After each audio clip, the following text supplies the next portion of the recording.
오늘은 저희 라온 시우터에서 이제 처음으로 토크 이벤트를 진행하게 되었습니다. 그래서 여기 참석해주신 모든 분들 감사하고 또 환영합니다. 오늘은 다들 아시다시피 그 주식 투자에 관한 토크를 진행하려고 하는데, 여기 영투게더님께서 이제 주식 투자 경력 30년을 가지고 계시고 그 배경을 바탕으로 영투게더님만의 노하우와 또 크리스천으로서 바라보아야 할 주식 투자 방법 이런 것들을 다루는 토크를 이제 오늘 진행해 보려고 합니다. 그래서 토크인 만큼 이건 강의나 강연의 형태로 되기보다는 그냥 토크를 진행하다가 중간중간에 뭐 질문이 있다던가 하면 자유롭게 마이크를 키셔서 질문을 해주시면 좋을 것 같아요. 네. 그러면은 일단 한번 시작해 보도록 하겠습니다. 네, 그러면 기도로서 시작하겠습니다. 사랑해 주님 감사합니다. 오늘 특별히 이렇게 주님께서 허락하신 이 자리를 통해서 저희 형제 자매들이 주식에 대한 이야기를 나누고자 합니다.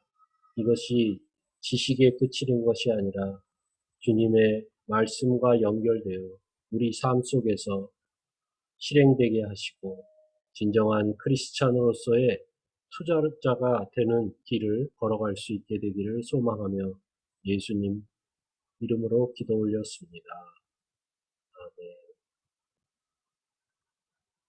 네, 그러면 제가 간단하게 제가 이렇게 투자하는 그런 방법을 설명을 드리고 그 다음에 또 서로 나누는 시간을 가졌으면 합니다. 중간중간에 궁금하신 게 있으면 이렇게 바로 하셔도 되고 적어놨다가 또 나중에 하셔도 되겠습니다.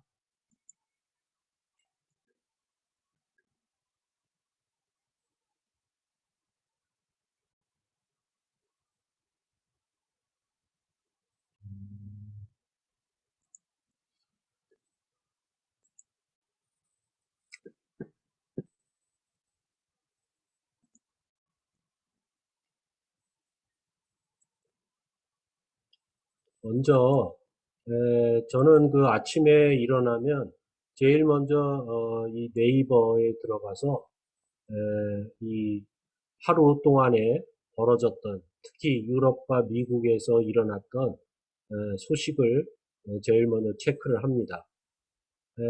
옛날에 금융회사에 다닐 때는 거기에는 뭐 워낙 좋은 데이터들이 많았기 때문에 이것들을 보지 않았지만 예, 지금은 이 네이버 금융하에서만 보더라도 충분한 정보가 전달이 된다고 생각해요. 워낙 데이터들을 많이 잘 정리했기 때문에.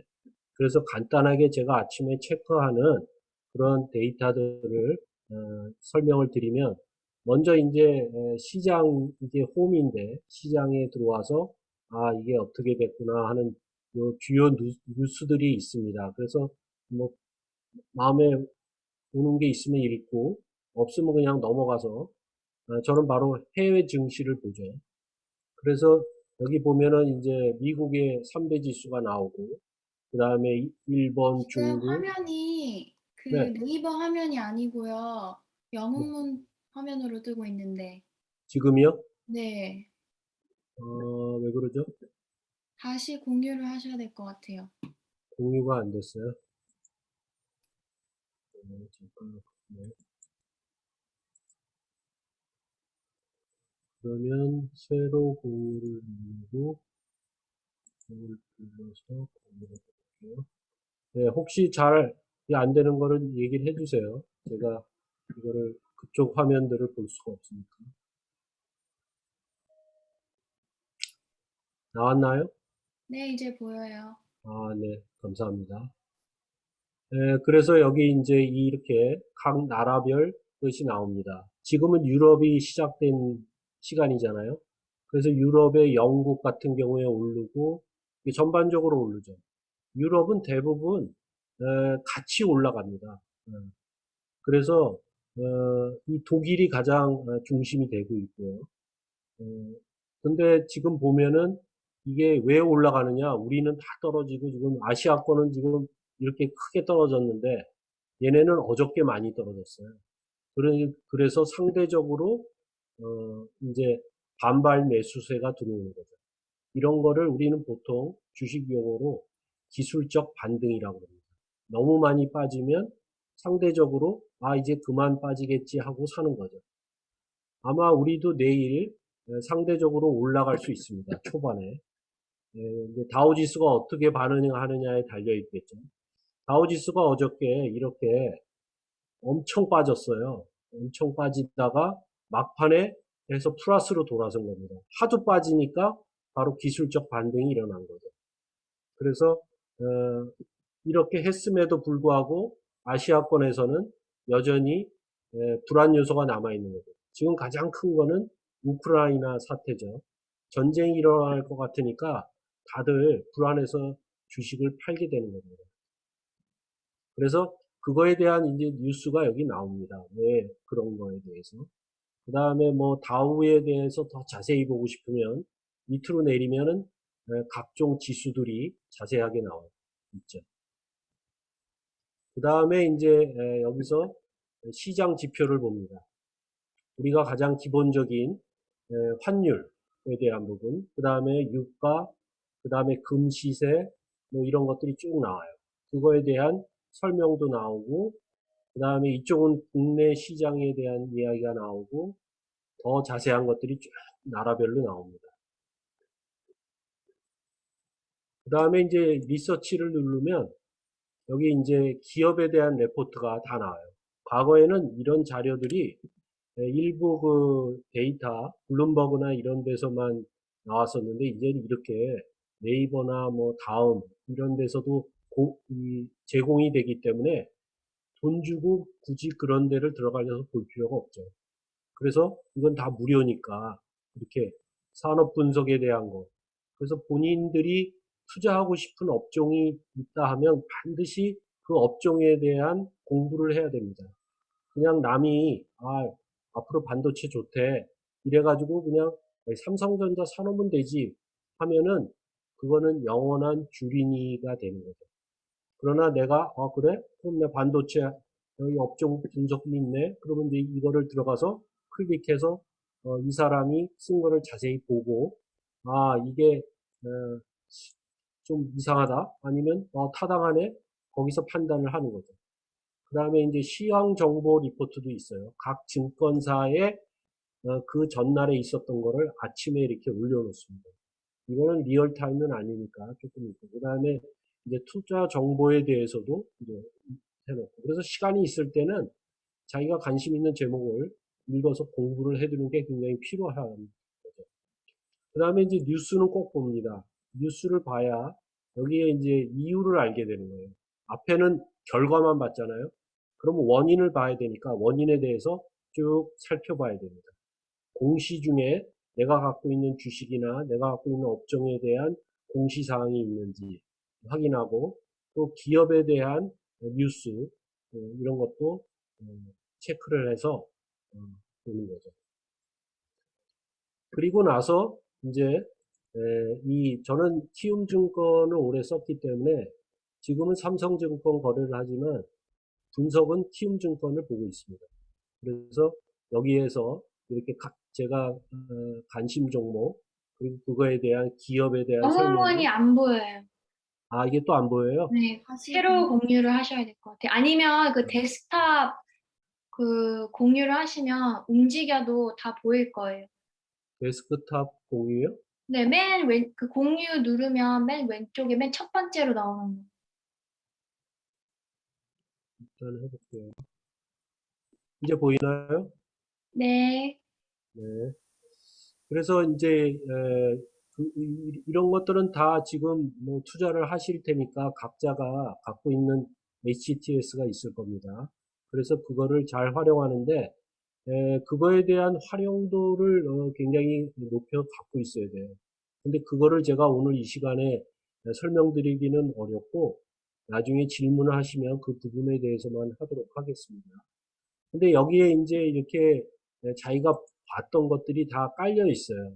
그러면 예를 들어서 우리 한번 종합 지수가 지금 어떻게 변했는지 한번 살펴볼게요. 자, 지금 오늘 뭐 엄청 대폭락이 일어났지만 이때 지금 2020년 3월 2일 날 이게 바로 먼데이, 블랙 먼데이죠. 이때는 더 많이 빠졌어요. 그러니까 거의 뭐 12%. 그때에 비하면 뭐 반 정도도 안 되는 거죠. 근데 이게 이제 보면은 이게 일봉, 주봉, 월봉, 연봉, 분봉 이런 게 있습니다. 그러니까 이 주식의 그 하루에 일어난 가격의 변동을 이동평균선으로 나타낸 게 이런 그래프예요. 근데 이제 길게 보려면 이제 월봉을 보는 거죠. 우리는 보통 이제 일봉을 통해서 하루하루 변하는 걸 보는 거죠. 그러면 일봉이 쭉 보면 이렇게 내려간 걸 지금 볼 수가 있어요. 그리고 여기에 이제 여기 보면은 11선, 21선, 61선 이런 것들이 있죠. 그래서 여러분들이 이제 뭐 가장 쉬운 주식 차트의 원리는 바로 이제 그 데드 크로스와 골든 크로스 아닙니까? 그래서 이 장기 곡선이 이게 뚫고 내려가서 하면은 데드가 나는 거고, 짧은 게 장기를 뚫고 올라가면 골든 크로스니까 계속 올라간다는 그것이 되는 거죠. 지금은 어떤 상황이 됐냐면요. 여기서 보면은 이 분홍색, 파란색, 노란색 이게 순서대로 쫙 돼 있어서 완전히 역배열이 된 거죠. 이 역배열이 되는 순간 주식시장은 불안에 떨고 더 내려갈 가능성이 높아지는 겁니다. 만약에 정배열이 된다. 밑에부터 단기 쭉 해서 장기로 된다. 그러면 골든 크로스가 날 확률이 있는 거죠. 그렇기 때문에 지금은 저점이 어딘지를 모르는 거예요. 이 상태에서는. 그런데 이거 뭐 이제 이 정도 빠졌으니까 내일쯤 들어가 볼까? 이거는 제가 보면 개인 투자자는 굉장히 위험한 행동이죠. 왜냐하면 더 떨어질 수가 있으니까. 자, 주봉을 보면 또 모양이 좀 달라져요. 주봉을 보면은 지금 여기서부터 이게 언제냐면은 이 그래프가 지금 조금 안 나지만 2020년 3월경이잖아요. 그러니까 그 코로나 터지고 우리 그때 최저점 찍었을 때예요. 그때 바로 이렇게 1400까지 떨어졌단 말이에요. 근데 쭉 해서 이렇게 올라왔죠. 주봉을 보면. 근데 주봉도 지금 이제 이게 121선인데 121선을 깨려고 합니다. 아무래도 이 장기선을 깨면 이게 계속 하락한다는 신호가 되는 거죠. 자, 월봉을 볼까요? 월봉은 또 조금 다르죠. 자, 월봉은 지금 몇 년이 나오냐면 2012년까지 보이는 거예요. 이걸 더 볼 수도 있습니다. 이걸 줄이면 더 보여지는데 지금 이런 상태에서 봤을 때 바로 이 저점에서 여기까지 이게 불과 2년도 채 안 된 사이에 일어난 상황이죠. 그래서 지금 우리가 보면은 이제 21선이 깨졌어요. 월봉으로 보면. 데드크로스의 신호가 난 거죠. 그러면 61선을 깰 때까지는 언제까지입니까? 여기 찍어보면 바로 2426이라고 나와 있죠. 즉 2500을 떨어지면 어때요? 그때는 아마도 패닉 상태가 됐겠죠. 전쟁이 일어났던 가능성이 있던지. 그러면 지금부터 2500까지는 과연 떨어질 가능성이 있느냐? 떨어질 가능성이 있다 보는 거죠. 왜 그러느냐? 자, 여러분 피보나치 수열이라는 것을 아시나 모르겠는데 그 피보나치 수열에 의해서 이 주식시장이 희한하게도 이 어떠한 구간을 잡았을 때 그 구간에서의 저점과 그 고점이 있죠. 그러면 이 고점에 따라서 30%, 50%, 70%, 100% 이렇게 피보나치 수열에 의해서 나눌 때 그만큼 하락하거나 상승한다는 그러한 원칙이 있어요. 그래서 어떨 때는 그게 30%만 하락하고 어떨 때는 50%, 어떨 때는 70%. 그거는 아까 제가 잠시 얘기했던 그 비체계적 위험이라는 것, 즉 우리가 컨트롤할 수 없는 위험이 생기면 그렇게 심하게 떨어지는 겁니다. 지금 우크라이나 사태가 바로 비체계적인 위험이죠. 그거는 예측하기가 좀 어렵잖아요. 자, 그래서 지금 그 미국의 그 2008년하고 1998년에 일어났던 금융 위기를 마친 사람이 그 S&P가 지금 4,400인가 그런데 2,500까지 떨어진다고 어저께 예언을 했어요. 그 얘기는 앞으로 50%나 더 떨어진다는 얘기죠. 미국 시장이. 그 사람 말이 만약에 맞는다면 아마 우리 시장은 70%까지도 떨어질 수 있을 겁니다. 왜냐하면 우리는 수출을 해서나 다른 사람에 의해서 살아가는 경제이기 때문에 자립경제가 안 돼요. 인구가 1억 이상이 돼야 그게 자립경제가 가능합니다. 그렇기 때문에 일본이나 중국, 그다음 미국, 이런 데가 그렇게 힘을 발휘할 수 있는 거죠. 물론 브라질이나 이런 데는 인구는 많지만 그거에 해당되는 그 시스템이 따라가지 못하니까 안 그런 경우도 있습니다만. 어쨌든 지금 제가 오늘 이거를 이렇게 자세하게 얘기할 건 아닌 것 같고요. 이런 식으로 우리가 예측하는 것. 아까 제가 서두에 보여드렸던 동영상이 그거죠. 주식시장은 바로 과거의 데이터를 통해서 미래를 예측하는 거예요. 그러니까 굉장히 차원이 높은 업종이라고 할 수 있는 거죠. 단순하게 그냥 팔고 사면 되는 게 아니라 예측을 해야 됩니다. 그렇기 때문에 우리는 어떤 걸 통해서 지혜를 얻어야 돼요? 바로 성경을 통해서 지혜를 얻는 거죠. 성경에는 우리가 보지 못하는 미래에 대한 예언이 있습니다.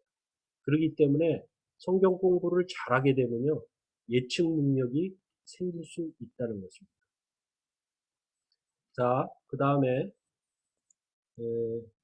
영문하고 이제 이거에 대해서 이 정도로 설명을 하고, 그 다음에 이제 제가 카페를 운영하고 있는데요.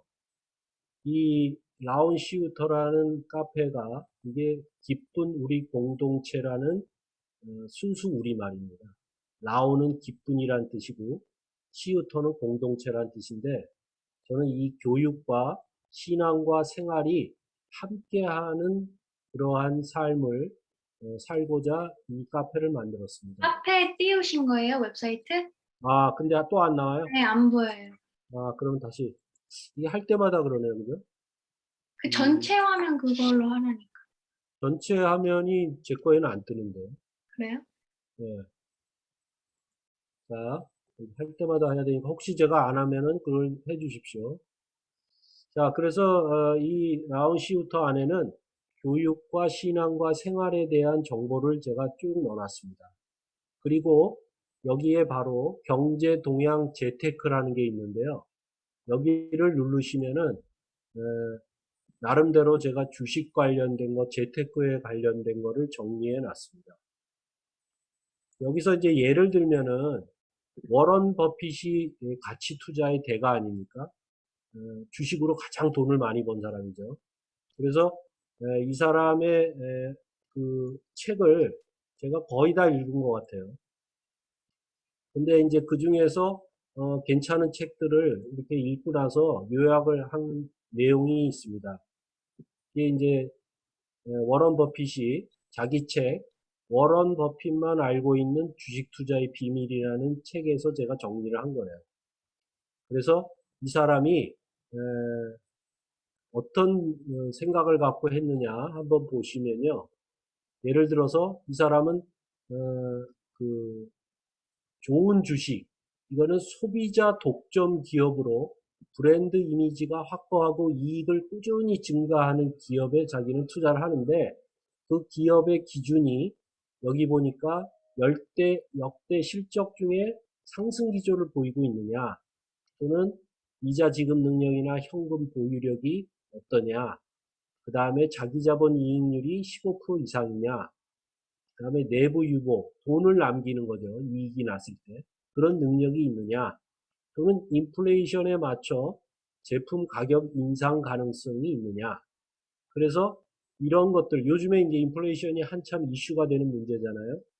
이런 것들에 대해서 이 사람이 갖고 있었습니다. 그래서 이 사람이 제일 성공한 경우가 코카콜라예요. 코카콜라를 아주 싼 값에 사가지고 그거를 엄청난 한 10몇 년, 20년 가까이 보유해서 한 10,000% 이상의 수익률을 보이고 팔았다고 하잖아요. 그래서 지금은 코카콜라를 거의 없습니다. 근데 이 사람이 시작할 때 벌써 한 4, 50년 전 얘기죠. 그때 바로 코카콜라 초창기에 이걸 해가지고 이렇게 돈을 많이 벌었던 기준이 되겠습니다. 그리고 이 소비자가 구매 결정을 할 때 가격을 유일한 기준으로 하고 평범한 제품이나 서비스를 판매하는 기업은 사지 않았어요. 그게 이런 주식들이죠. 물론 이 책을 쓸 때 이게 벌써 10년 전에 한 거니까 이게 지금은 이거 기준이 달라요. 최근에는 항공사도 샀고, 그죠? 석유회사도 샀고, 이제는 그 사람도 이 상황이 바뀌니까 자기의 투자 패턴도 바뀌게 되는 거죠. 그 다음에 이 사람의 그 공통적 유형을 보면 이런 거, 이제 이런 재무제표상에서 나타나는 거, 그 다음에 이런 비재무적인 사항들, 강한 노조 같은 거, 이런 거는 안 좋아했다는 거죠. 네. 그래서, 근데 지금은 또 이 세상이 달라졌으니까, 노조가 강하다고 그래서 무조건 나쁜 기업이냐? 그건 또 아니니까, 그거는 지금에 맞게 잘 판단을 해봐야 될 것 같습니다. 그 다음에 예를 들어서 또, 이 워런 버핏의 뭐 투자 비밀 2도 있고, 여기 나름대로 이렇게 나중에 한번 시간이 되시면 한번 이렇게 들어와서 보시기 바랍니다. 이 워런 버핏의 투자 습관을 보면 이 사람이 12가지를 얘기해요. 이렇게. 그래서 여기에서 어떠한 자기의 투자 철학이 분명히 있는 겁니다. 그리고 원칙과 자신이 지켜야 될 룰을 이 사람은 잘 지켰다는 거예요. 그렇기 때문에 그렇게 부자가 될 수 있었던 거예요. 그래서 참고하시길 바라고요. 그래서 제 설명은 여기까지 제가 일단 하고 그 다음에 질문 위주로 시간을 나누도록 하겠습니다. 그 다음에 예를 들어 자기 경험을 좋은 게 있으면 나눠주셔도 돼요. 그래서 꼭 뭐 여기 계신 분이 다 초보자가 아니고 고수도 계실 수도 있고 한데 그래서 서로 배우는 시간을 가졌으면 좋겠습니다.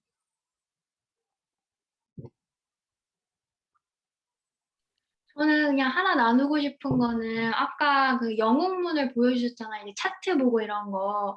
그래서 저도 그런 거를 이제 보려고 뭐 네이버 증권이나 이런 거를 활용을 했었는데 제가 그 애플 컴퓨터를 써서 그 영웅문이 다운로드가 안 되더라고요. 그래서 제가 그 대안으로 다른 거를 쓰는 게 이제 알파 스퀘어라고 하나 공유를 해드리겠습니다.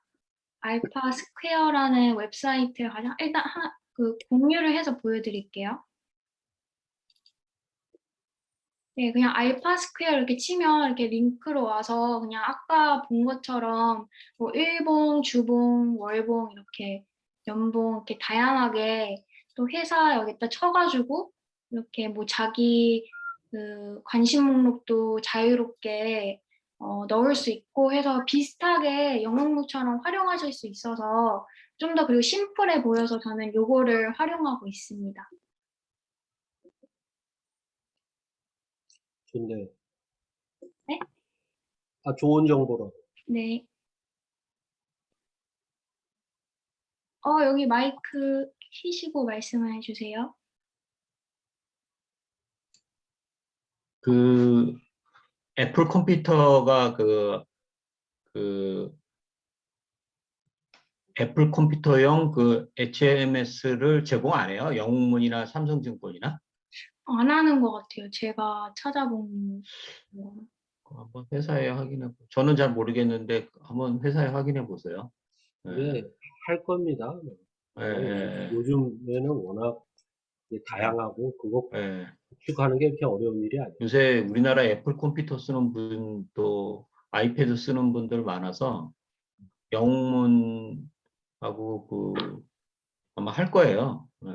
영웅문 같은 경우에 저는 여기 휴대폰으로 볼 수 있잖아요. 모든 증권사가 웬만하면 다 휴대폰도 보니까.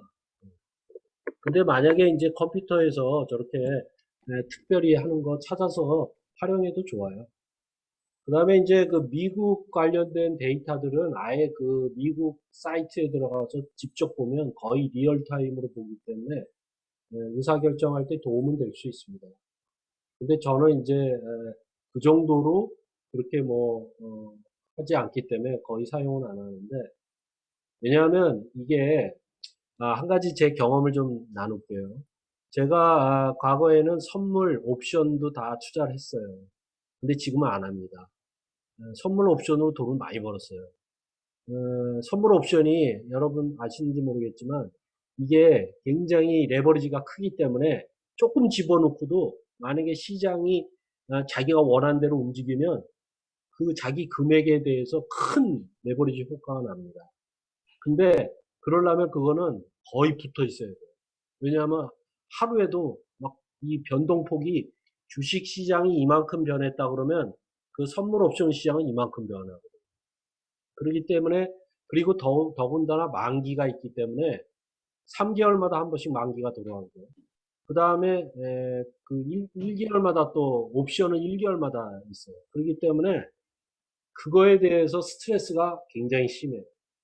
그래서 제가 한 2년 전부터 안 하기 시작했어요. 왜?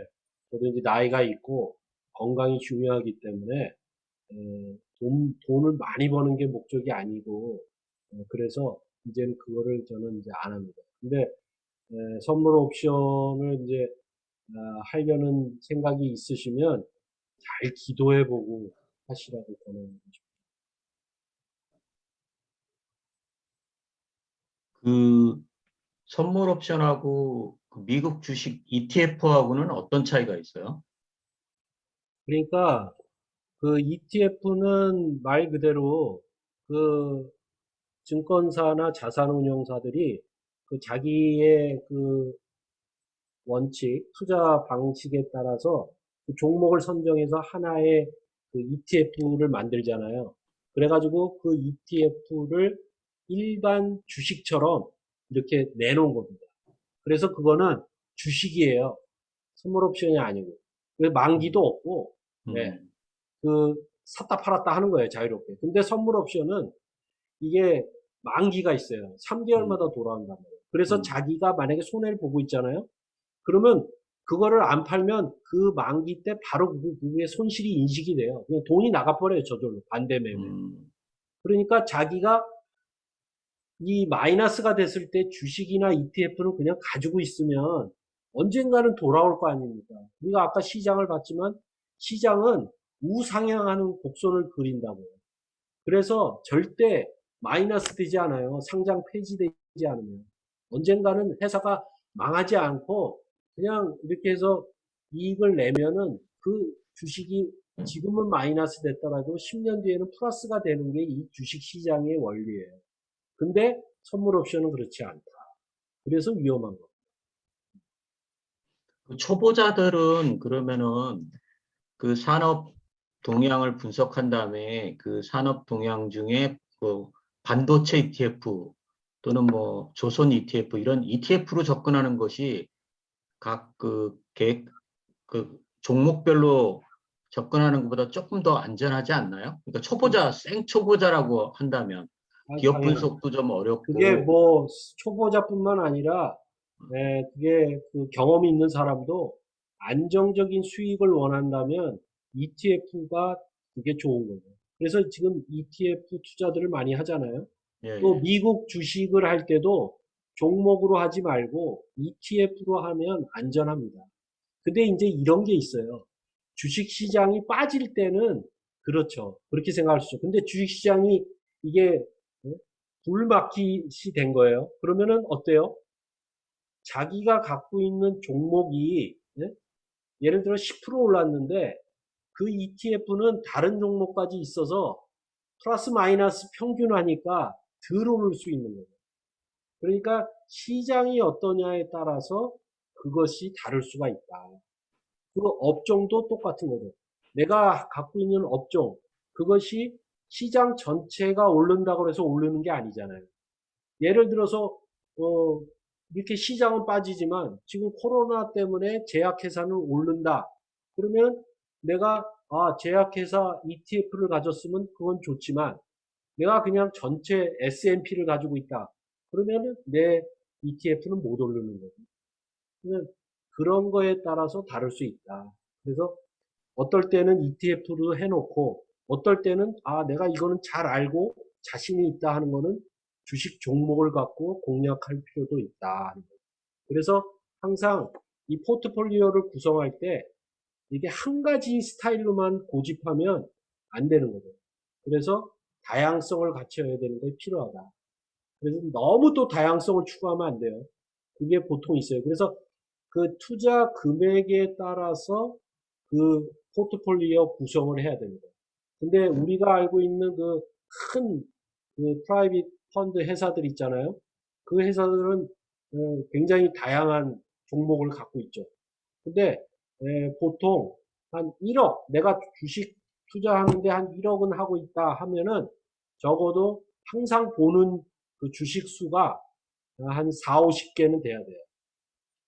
그래서 각 종목에서 그 자기가 관심 있는 그거를 뽑아가지고 쭉 해놓고 아까 제가 관심 종목 했듯이 그거를 넣어놓고 이렇게 사지 않아, 내가 지금 보유하지 않아도 그걸 체크 항상 하고 있어야 됩니다. 흐름을 이해하기. 50개 정도요.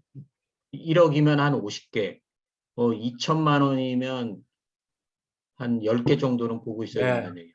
금액이 작으면 작은 대신 종목 수가 작아야 돼요. 어떤 사람은 2천만 원 투자하는데 종목을 막 10개씩 막 20개씩 사고 있잖아요. 분산 투자가 좋다고 그래서 그거는 안 맞는 거죠.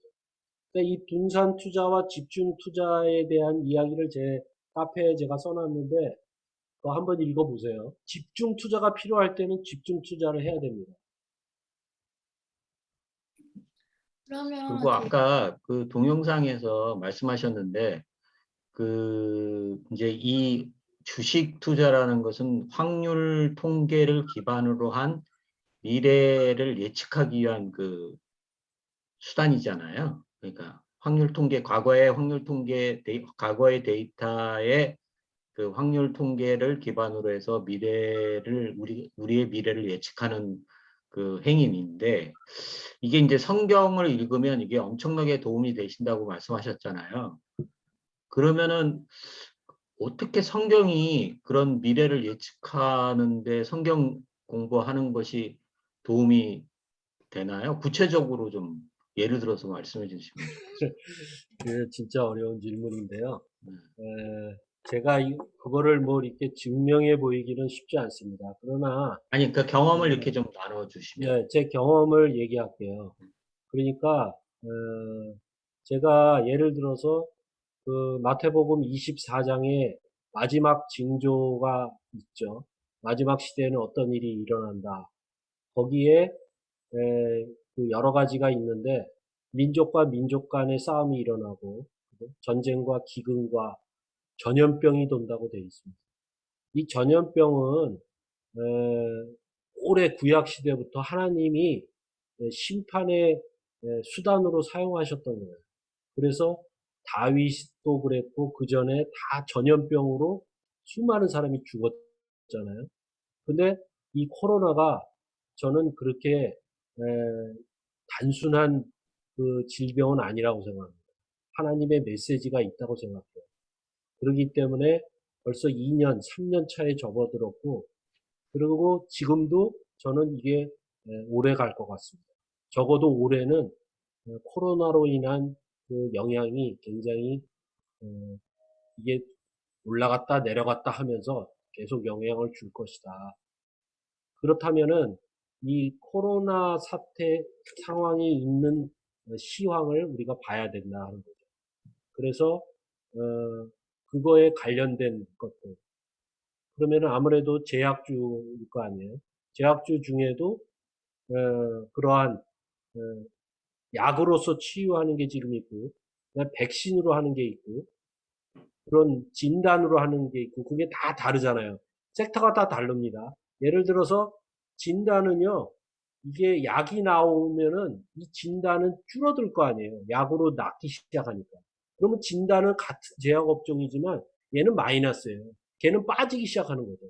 그래서 왜 그 약이 나왔다고 그랬을 때 그 진단 키트 관련된 회사들의 주식이 쭉 빠졌어요. 같은 제약 업종이라 하더라도. 그렇게 다르다는 거죠. 또 예를 들어서 조선업종을 한번 볼까요? 지금 조선업종 같은 경우에 이게 지금 정말 한참 피크해서 현대중공업이 50만 원을 갖다가 그 다음부터 계속 내려왔죠. 그게 바로 중국의 영향이었잖아요. 이 조선업은 이게 인구가 그 싼 인구가 많은 노동력이 싸야지 되는 데입니다. 그래서 일본이 한때 최고였고 그게 우리나라로 왔죠. 노동인구가 싸니까. 그랬다가 중국으로 넘어간 거예요. 그래서 중국이 워낙 싸게 배를 제조하니까 그게 됐는데 이게 전반적으로 금융위기가 오면서 코로나가 오면서 조선업종도 굉장히 하향을 겪었잖아요. 근데 왜 지금 코로나가 살아있는데도 불구하고 아직도 지금 조선업종에 대해서는 사람들이 뭐라 그래요? 이제 바닥이 됐다. 이제는 올라갈 거다 하는 이유가 뭐예요? 지금 우리나라가 수주를 막 받고 있잖아요. 그러니까 지금 그 배들이 이제 보통 20년, 30년마다 배를 바꿔야 돼요. 근데 그 주기가 돌아온 거예요. 그래서 지금 이 그 배를 건조하려고 하는 그 배 선주들이 줄을 서고 있는 거예요, 지금. 그래서 어떻게 하면 또 싸게 하려고 그러죠. 근데 중국한테 맡겼더니 중국에서는 기술적인 문제들로 막 결함들이 나와서 작년에 그것들이 막 대두가 됐죠. 그래서 중국 거가 아무리 싸도 이제 안 사는 게 됐고 우리나라가 실력이 있다는 걸 인정받아서 우리나라가 작년에 그렇게 많은 수주를 했던 거예요. 그러면 지금 조선업이라는 건 보통 이 수주가 한 3년 내지 4년에 이익이 실현되는 아주 장기 프로젝트입니다. 하나 배 만드는데 그렇게 걸리잖아요. 그렇다면 지금 2022년부터 이제 이 조선업의 앞으로의 상향 곡선이 예상되는 거죠. 그래서 여기에서 그러면 가장 저평가되어 있는 주식은 무엇이냐 이런 거를 찾는 거죠. 워런 버핏이 돈 번 게 그거예요. 업종을 먼저 보는데 그 업종이 유망해 앞으로. 근데 그것이 지금 제일 싼 애가 누구느냐? 그 싼 애를 사는 거예요. 망하지 않을 애를. 그래서 싸게 사고 기다리는 거예요. 기다리면 올라가니까. 근데 워런 버핏이 돈을 벌 때는 이 시장의 변동성이 빠르지 않았습니다. 아주 슬로우로 움직였죠. 그래서 그때는 그냥 묻어두고 10년 뒤면 이런 우상향에서 돈을 벌었어요. 근데 지금은 어때요? 지금은 굉장히 기술 발전도 빠르고 모든 게 다 빨라졌어요. 다니엘서에 그 말세가 되면은 지식이 빠르게 진행된다는 그 말과 같이 지금 너무나 변화가 심한 거예요. 모든 게 다. 우리가 이 인터넷을 사용해서 이렇게 지금 하고 있는 이게 불과 20년도 안 됐어요. 근데 이게 지금 이렇게 빠른 속도로 진행되지 않습니까? 이 화상 채팅은요, 제가 회사 다닐 때 제가 이거를 그 회사에다 적용을 처음에 했었어요. 그러니까 불과 한 20년 그때 나온 거예요. 이 화상 채팅이. 근데 그러다가 그게 제대로 안 쓰이고 왜 화질도 안 좋고 속도가 끊어지면 뚝 끊어지고 이러니까 그러나 그게 지금은 어떻습니까? 이렇게 완전히 돼서 이제는 국제적인 회의도 이렇게 되는 세상으로 변했잖아요. 그러니까 이런 것들이 타이밍이라는 거죠. 그때 만약에 이거 화상 채팅 회사를 샀으면 그 사람은 망했을 거예요. 근데 20년 동안 들고 있었으면 그 사람 지금 떼돈 벌었겠죠. 근데 그게 쉬운 일입니까? 20년 동안 계속 마이너스인데 들고 있는 거는 이게 법인 아닌 다음에는 누가 팔지 말라고 딱 명령하지 않은 다음에 개인은 그걸 못해요. 왜냐하면 상황이 너무 불안하기 때문에 다 손절하라고 그러잖아요. 그 투자 원칙의 일반 세상 원칙은 뭐예요? 손절 원칙이 굉장히 중요하잖아요. 근데 저는 손절 안 합니다. 제 투자 원칙엔 손절이 없어요. 왠지 아세요? 기도하고 받은 종목이기 때문에 그 종목은 반드시 올라갈 거다. 저는 절대 망하지 않을 회사를 선택하거든요. 그리고 가장 저평가되어 있는. 그래서 우리가 이러한 지금 제가 이제 한 예가 뭐 바른 예일지는 모르지만 이런 식으로 항상 내 생각이 아니라 하나님의 생각을 한번 비춰보면서 내가 이걸 산다고 했을 때 하나님께서 기뻐하실까? 그런 걸 한번 생각해 보시고 그 다음에 더 중요한 거는 내가 이거를 투자한 기업이 만약에 하나님의 역행하는 행위를 하는 기업이라면 그거는 빨리 팔고 나와야 돼요. 손해를 보더라도. 예를 들어서 지금 카카오, 뭐 네이버 이런 주식들 중에 그 도덕성이 지금 문제가 됐잖아요. 그 사람들은 딱 상장되자마자 팔고 나와서 몇백억을 벌었는데 소액 주주들은 완전히 그 사람 팔고 나가니까 지금 막 곤두박질 치고 있는 거 아닙니까? 물론 규제에 대한 그런 상황도 나쁘기 때문에 악재 조건이 있지만 그 사람들이 거기에 기름에 불을 붙인 거죠. 근데 그 사람들은 법적으로 문제가 없어요. 왜냐하면 스탁 옵션으로 받은 거는 그냥 팔아도 상관이 없는 거예요. 그러니까 법적으로 문제 없다. 그렇지만 그 사람은 도덕적으로 봤을 때는 자기 이익만 생각하는 사람입니다. 자기가 그 기업의 CEO인데 그 주식을 거의 다 팔아봤잖아요. 일부를 판 것도 아니고. 그러니까 그러한 마인드를 가지고 있는 회사라면 우리가 투자할 때 조심해야 된다. 그래서 게임 같은 것도 그래요. 게임 보면은 내가 제일 잘하니까 젊은이들 사이에 게임 좋아하는 사람 자기가 잘하니까 내가 좋아하는 이 게임을 만든 회사를 사야지. 그거 좋아요. 자기가 잘하는 업종을 하는 건 좋지만 그 게임이 어때요? 대부분 어떤 사람의 그러한 마음을 편안하게 해주는 것보다 더 독하게 하고 심지어 그 총 쏴서 죽이는 거는 살인적인 마음이 들게 하고 외국에서는 학생이 그 게임에 빠져서 실제 학교에 가서 총을 쏴서 죽이게 되는 그런 상황까지 발전되잖아요. 그래서 제가 아까 드린 그런 업종과 그 회사는 저는 절대 안 합니다. 누가 그거 해가지고 내가 50% 벌었어. 그러면 너는 그렇게 벌었구나. 근데 너 아마 지옥 가게 될지도 모르는데 돈하고 바꿨네. 이렇게 생각하는 거예요. 종목 선정을 할 때 하나님 말씀과 성경에 기초를 해서 종목을 선정하고 또 선정된 종목이 하나님의 말씀과 기도 응답으로 선정이 되었다면 끝까지 믿고 손절 없이 계속 간다. 이런 원칙으로 주식을 투자하신다라는 말씀이시죠? 네, 감사합니다. 좋은 말씀. 그 다음에 이제 하나 덧붙이면은 그런데 거기에 분할 매수와 분할 매도 전략이 있습니다. 그러니까 예를 들어서 자기가 샀잖아요. 근데 10%가 빠졌어요. 빠질 수 있잖아요. 어떻게 뭐 점쟁이도 아니고. 그러면 어떻게 하느냐? 내가 믿고 산 주식에 만약에 정보가 틀렸으면 그냥 기다려야죠. 근데 이거는 10%가 빠졌지만 언제든지 얘는 반등할 것 같다는 생각이 들면 그 10% 빠졌을 때 더 사는 겁니다. 더 사서 자기 한 매수 단가를 낮춰서 걔가 회복되는 시점에 매수 단가가 낮춰졌기 때문에 수익이 금방 돌아올 수 있죠. 그러면 팔 수 있는 시점도 빨리 돌아오니까 그러한 전략을 하는데 그렇다고 자기가 있는 돈에 확 박아넣지 않습니다. 절대. 한번 빠지는 주식은 이게 턴어라운드 하는 게 쉽지 않아요. 반드시 이유가 있어서 빠지는 거예요. 그러면 그거를 천천히 봐야 돼요. 그렇기 때문에 내가 예를 들어서 그 주식을 사는데 100이라는 숫자를 갖고 있다 그러면 적어도 3분의 1씩 나눠서 사야 됩니다. 한번 사고 기다려 봐야 돼요. 다시 오르는지 아니면 더 빠지는지. 더 빠지면 기다렸다가 이제 20%가 빠졌다 그러면 20%가 빠졌을 때 사야 돼요. 그래서 저는 보통 그거를 10% 단위로 이렇게 나눕니다. 근데 어쩔 때는 5%로 할 때도 있어요. 워낙 종목에 대해서 자신이 있다면 더 짧게 보는 거죠.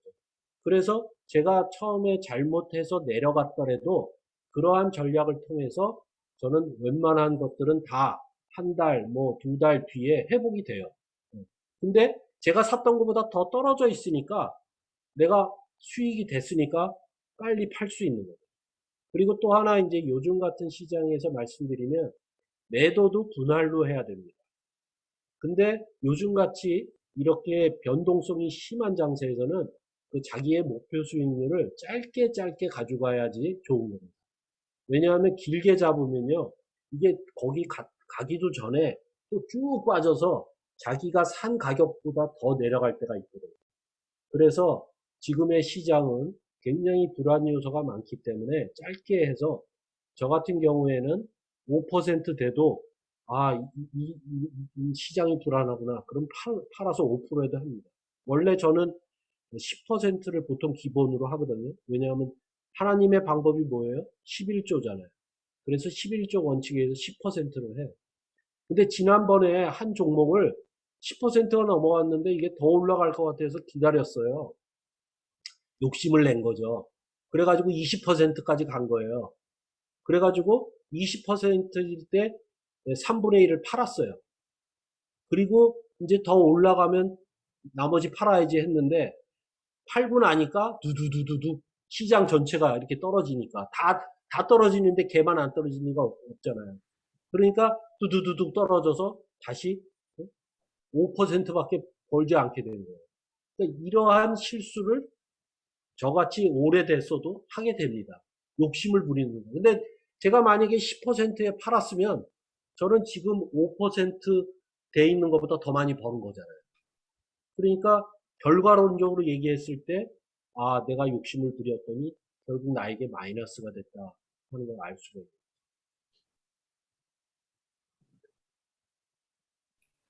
그러면 그 분할 매수나 분할 매도할 때 뭐 그렇게 퍼센트로 이렇게 하는 방법도 있지만 이 차트 보면서 그 기준을 정할 수 있는 뭐 방법이 있나요? 예, 그게 이제, 보통은 이제 그 비율을 적용하는 거고, 차트를 보는 거는 그, 저거죠. 이게 80점이 왔는가, 아닌가를 보는데, 예를 들어 이제 영웅문 한번 볼까요? 보이시죠? 예를 들어서 지금 이제 주식으로 가서, 뭐, 이제 이 시장이 이렇게 LG 디스플레이 한번 볼까요? 예를 들어서 지금 이제 항상 그리고 팔고 살 때는 일봉만 보지 말고 월봉까지는 적어도 보셔야 됩니다. 그래서 처음에 일봉을 이렇게 보면 지금 이 주식이 이 10월 달에 이 저점을 찍었잖아요. 근데 과연 이 저점을 어떻게 아느냐? 그거 아는 게 거의 어렵죠. 근데 차트에서 어느 정도 이렇게 알려줍니다. 쉽게 얘기해서 지금 보세요. 여기 아까 이 121선부터 쭉 해가지고 얘가 어느 때부터냐면 이때부터 벌써 이 역배열이 들어왔어요. 역배열이 시작되면 이 역배열이 한동안 계속됩니다. 게다가요, 이제 어느 정도 이게 이 금액이 이제 이 완전히 저평가가 돼서 싼 주식이 되면 이 역배열에서 턴하기 시작해요. 그 턴하는 것이 바로 5일선이 11선을 차고 올라가는 순간부터 이제 됩니다. 근데 여기 보면은 이게 다 만난 점이 있죠, 여기. 요 만난 점을 보면은 우리가 이때라면 이 뒤에 거 보지 말고 이때만 보면 이때에 골든 크로스가 나서 올라갈 것처럼 보여요. 그러면 사실은 이때 자기가 갖고 있는 그거에 한 3분의 1, 4분의 1을 사두는 거죠. 근데 샀더니 또 쭉 빠지는 거예요. 이게 잘못 샀구나.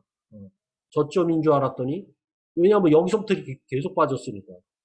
25,000원 이상 가던 게 이렇게 빠졌으니까 10%가 넘었잖아요, 벌써. 그러니까, 근데 여기에서 잘못 샀다면 기다리는 거예요. 그러면 보세요. 여기서부터 이 곡선의 간격이 더 벌어지기 시작하죠. 그러면 한참 더 간다는 겁니다. 이게 한 봉이 하나니까 적어도 이게 한 3주 이상 한 달간 간 거예요. 그랬는데 여기서 다시 올라가면서 또 이게 이렇게 접하는 순간이 나옵니다. 5하고 10하고. 그 다음에 20도 간격이 좁아지기 시작했죠. 그러면 다시 기회가 왔다는 게 되는 거예요. 그거를 우리가 보통 이 바닥이라고 얘기하는데 쌍바닥을 노려라 하는 말이 그겁니다. 그리고 쓰리바닥은 무조건 사라 하는 얘기가 그 얘기예요. 이게 지금 바닥이 형성이 예를 들어서 얘가 바닥이었잖아요. 이때. 그러면 얘로 보면 이때가 바닥이어야 돼요. 이게 쌍바닥이 된 거죠. 근데 이때 물론 샀다고 쳐요. 쌍바닥일 것 같아서 예상을 하고. 근데 보통 쌍바닥은 한 3일은 봐야 됩니다. 그래서 이때 샀어요. 3일이 뭐야? 이거 한 5일 됐으니까. 그러면 이게 또 쭉 빠졌을 거 아니에요. 빠졌을 때 얘가 또 이렇게 옆으로 기잖아요. 이게 바닥이에요. 이게 길면 길수록 올라갈 가능성은 높아지는 겁니다. 쭉 갔다는 거는 떨어지기보다는 올라간다는 거예요. 물론 그것이 우량주인 경우에 얘기하는 거예요. 무슨 코스닥에 상장되지 얼마 되지 않은 주식은 또 이렇지 않습니다. 그래서 얘가 여기서 잃었고 얘가 쭉 가면서 또 바닥을 형성했고 또 올라가서 바닥 형성하고 올라가서 이렇게 하다가 여기서부터 떨어지죠. 떨어질 때 사실은 여기서 파는 겁니다. 여기서 팔아야 돼요. 왜? 이게 지금 떨어지는 이 속도가 가파라지잖아요. 각도가. 그거는 얘가 많이 떨어진다는 걸 예상하는 거예요. 그래서 적어도 이때 아니면 세 번째 날은 팔아야 되는 거예요. 팔고 예를 들어 불안하다 하면 50%를 팔고 또 올라갈지도 모르니까 기다려야 되니까 50%는 남겨둡니다. 그러면 여기 쭉 떨어졌어요. 못 팔았어요. 그러면 50%는 여태 들고 있는 거죠. 그러면 여기가 이게 지금 얼마입니까? 23,000원인데 지금 얘가 19,000원이에요. 10% 이상 빠졌어요. 20% 가까이. 그러면 아마 이때쯤 얘가 기고 있을 때 다시 분할 매수를 하는 거죠. 그러니까 그렇게 되면 또 이 간격들이 좁아지면서 올라가는 게 보이는 거예요. 물론 이게 이제 이런 나와 있는 데이터를 갖고 설명을 하다 보면 안 그렇다고 생각할 수도 있는데 대부분의 주식들, 특히 이제 우리가 코스피의 주식들은 오래됐잖아요. 코스피는 대개 뭐 10년, 20년 된 거니까 업력을 따지면 50년, 60년 된 회사들이기 때문에 그렇게 뭐 분식 회계를 한다든지 장난을 칠 수가 없어요. 그리고 대부분 전문 경영인이 하기 때문에 그렇게 쉽게 되지 않습니다. 그러니까 저는 코스타 주식은 지금 거의 안 해요. 코스피만 갖고 하죠.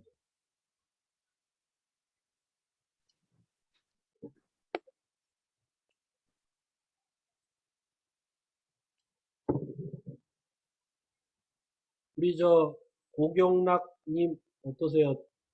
뭐 들어보시니까 좀 도움이 되시나요?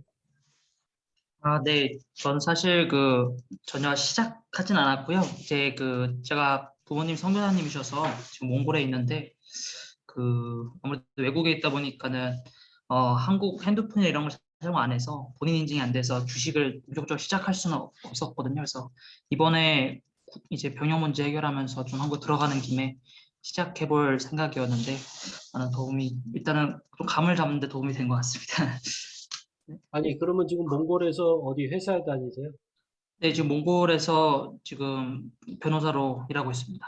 아, 그러시군요. 그럼 한국에 와서도 변호사 하시는 건가요? 일단은 몽골에서 앞으로 쭉 현재로서는 네, 변호사로 일할 계획이고요. 한국에서 바로 변호사로서 법조인수 활동을 할 수는 없습니다. 한국은 또 로스쿨. 그러면은 잠깐 들어오셨다가 또 몽골도 가시고 이렇게 왔다리 갔다리 하시면서 네네. 일단 제가 이제 25살 돼서 이제 출국 제한이 걸리거든요. 병역 문제를 해결해야 돼서 일단 올해 일단 군대를 가려고 계획 중입니다. 네. 근데 거기서는 인터넷을 이렇게 해가지고 볼 수가 없어요? 증권사 HTS를? 정보는 볼 수 있는데 제 생각으로는 일단은 본인 인증이 돼야지 계정을 만들든지 할 수 있는 것 같더라고요. 그래서 그렇죠. 네, 근데 제가 어렸을 때부터 쭉 몽골에 있었기 때문에 제 이름으로 휴대폰 번호가 없습니다. 그래서 그걸 그러니까 이번에 한국에 들어왔을 때 계좌를 만들어 놓으면요. 인증하고 그러면은 외국에서 아무 데서나 할 수 있어요. 저도 네. 영국 뭐 세계 곳곳에 돌아다닐 때 다 인터넷 HD에서 갖고 다 봤어요. 그러니까 계좌 만들 때는 이 휴대폰 있잖아요. 휴대폰 예. 인증을 해야 돼서 그래요. 예, 그래서 한국 전화가 있어야 돼요. 그래서. 아니, 은행 방문하셔도 돼요. 국민은행 방문하시면 키움 계좌 만들어줘요. 아, 네. 예, 저기 휴대폰이 인증 안 하시고. 아, 네. 그냥 국민은행 가서 계좌 트시면 돼요. 한국 이제 사람이면. 은행 가면은 또 바로 되는데 지금은 참고로 얘기하면은 삼성증권의 그 저기 수수료가 제일 싸요. 그러니까 수수료가 없어요. 평생 수수료가 없어요. 근데 지금도 그 이벤트를 하는지 모르겠는데 작년 12월까지 했거든요. 그래서 네. 수수료가 제로인 회사가 삼성증권, 그 다음에 또 몇 군데 있어요. 그래서 이제 잘 선택하셔가지고 하나 만들어 놓으시면 이제 나중에 어디 가서든지 할 수 있어요. 예. 아, 좋은 정보 감사합니다. 정희님은 어떻게 좀 도움이 되셨어요? 네. 저는 사실 ETF를 위주로 조금씩 해보고 있는데 막 배운 적은 없어가지고 근데 오늘 그 그래프랑 보는 거를 좀 설명을 해주셔가지고 앞으로 좀 연습을 해보면 좋을 것 같아요.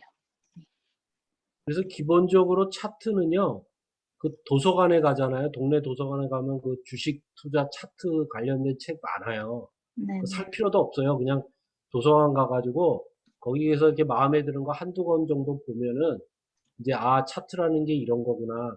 차트에서 중요한 거는 그 차트 봉이 뭘 뜻하는지 알아야 됩니다.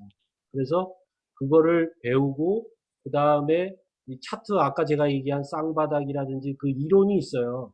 그래서 차트를 100% 믿으면 절대 안 되고 그 아까 제가 얘기한 그러한 상황들 그거는 거의 한 90% 이상은 가요. 골든 크로스와 데드 크로스 이건 뭐 당연한 거니까 그죠? 네. 근데 어떨 때는 골든 크로스 뚫자마자 바로 데드 크로스 가는 적도 있어요.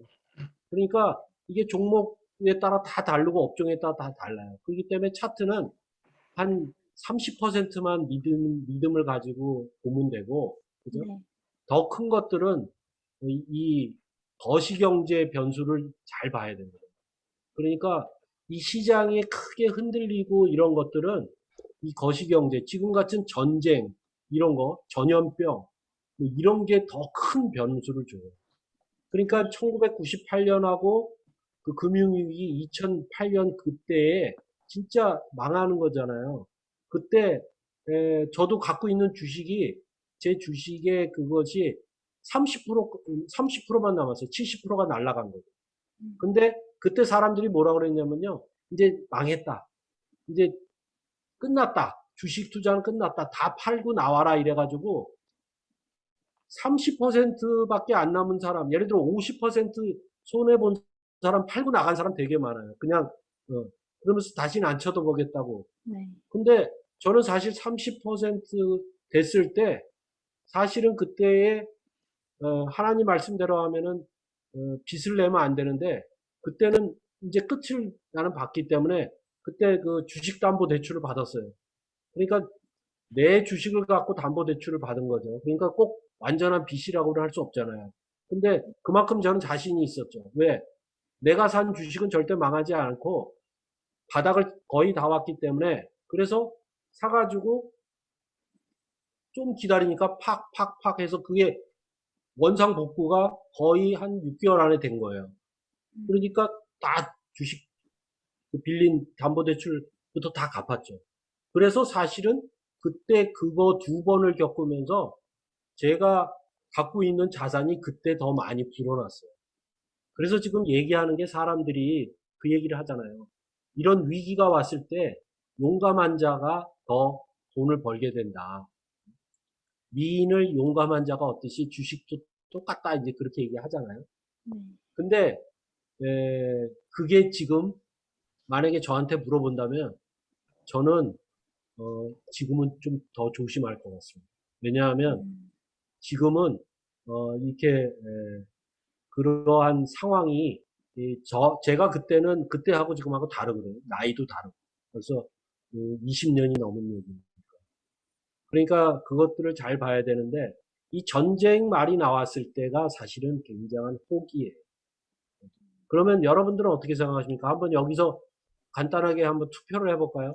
러시아가 우크라이나를 쳐서 전쟁이 일어날 것 같다는 분 한번 손 들어보죠. 전쟁이 일어날 것 같다. 아무도 없어요? 이렇게 아무도 없으면 내일 주식 사야 돼요. 전쟁도 안 일어나는데 지금 전쟁이 일어난다고 해서 이렇게 빠지는 거 아니에요. 그러면 이게 과매도 구간이잖아요. 그럼 당장 사야지. 근데 못 사잖아. 왜 못 사요? 자기가 무서워서. 생각하고 있는 전쟁이 안 일어나지 않고 이거 만에 하나 일어나면 바로 거지될까봐 무서워서 못 하잖아요. 그죠? 제가 그냥 제 의견을 이해할게요. 참고만 하세요. 제가 저번에 이 코로나 터졌을 때 2년 전에 누가 물어봤을 때 이 코로나가 장기화돼서 적어도 1년이 넘어가면 이 3천은 깨질 거다 그랬어요. 그랬더니 그 사람이 그때가 3,400 갈 때예요. 응?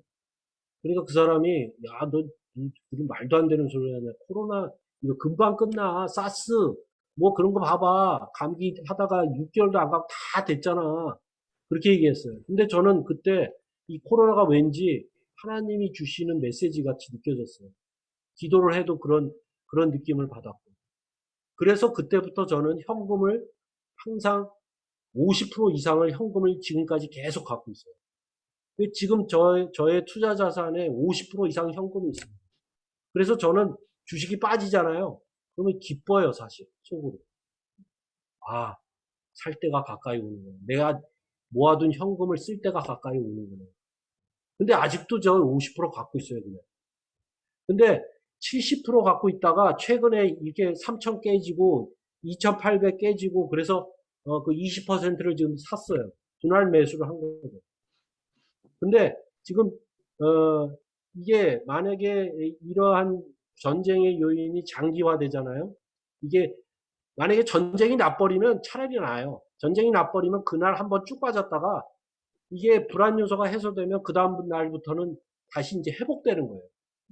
이렇게 옆으로 기다가 어느 순간에 이제 종식되면 올라가는 거죠. 근데 이렇게 할까 말까 하는 거는 이게 아주 악재입니다. 계속 빠지는 거예요. 기술적 반등이 약간 있었다가요. 또 얘기 나오면 또 빠져요. 그러면 2,500까지도 갈 수 있고 잘못하면 2,000이 깨질 수도 있는 거예요. 그렇기 때문에 항상 그걸 생각하면서 해야 돼요. 그러나 저는 현찰을 많이 보유해 놨기 때문에 자 생각해 보세요. 코로나가 2년 됐어요. 제가 그동안 안 사고 그 70% 80% 현금 놔뒀을 때 제 마음이 어떻겠습니까? 다른 사람들은 막 많이 벌었다 그러잖아요. 내가 10% 벌 때 다른 사람은 50% 벌었다고 할 때 제 마음이 어떻겠어요? 야 이거 다 안 산 거 바보짓 아니야? 그리고 기도해 봤어요. 근데 사고 싶은 마음 안 주셔요. 그래서 계속 이익 나면 10% 나면 팔고 현금화하고 투자했다가 현금화하고 그러면서 계속 80% 이상 가지고 있다가 최근에 이제 산 거예요. 그래서 50%를 아직도 남겨놨어요. 그러니까 나는 더 빠지면 걔를 살 거고 올라가면 10% 수익률 됐을 때 다시 팔아서 현금화할 거예요. 근데 아직도 변동장세는 계속된다고 봐요. 코로나가 끝나지 않은. 전쟁 그거는 순간이에요. 코로나는 굉장히 길게 갑니다. 그거를 우리가 생각해야 되고 이러한 생각들을 제가 지식을 갖고 있어서 30년 동안 투자해서 단순히 생기는 게 절대 아니라는 것을 제가 간증하는 거예요. 저는 기도로서 굉장한 그러한 예측력을 얻었다. 그렇게 감히 얘기합니다.